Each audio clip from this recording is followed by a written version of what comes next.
So people keep using this verse in response to my last video where I talked about how I follow the food laws because God told me to.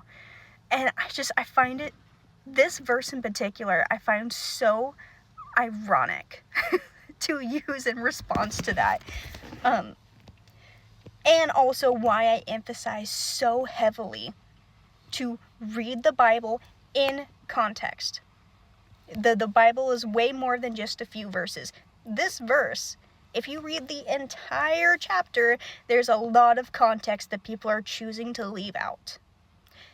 So if you read before that verse, Jesus is talking about men choosing traditions of men over God's word. Before that verse, at the beginning of that chapter, that is what he's talking about. Men choosing their own traditions over God's word. And then if you read after that verse, he expands on what he means after that verse. He talks about the wickedness and the adultery and the sin outside does not affect you. It is not in your heart. Even if people are trying to push that wickedness and adultery and sin on you, it does not affect you. Your sin and your thoughts and your own wickedness affect you. That is what Jesus is saying there.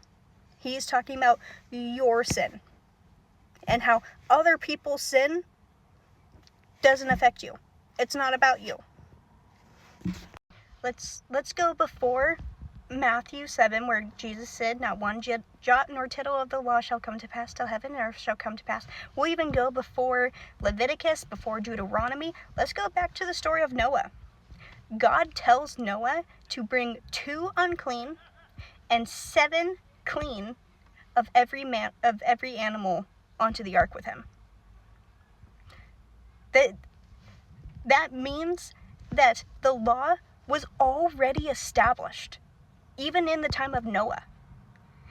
When God starts a new covenant with us, he's not changing what laws we need to follow. He's changing how he deals with us when we stray from his law. Also, back to the verse in Mark, where he's talking about other people's sins don't affect your sin. That was the entire point of the video that I posted, was I don't care if you eat the pepperoni. I'm offering you the pepperoni off my pizza.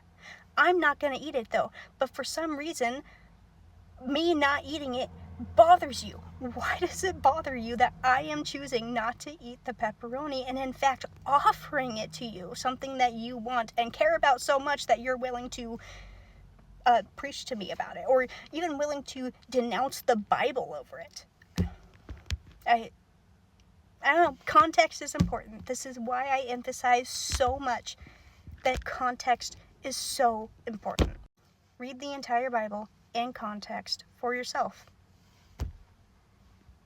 That's all I have to say.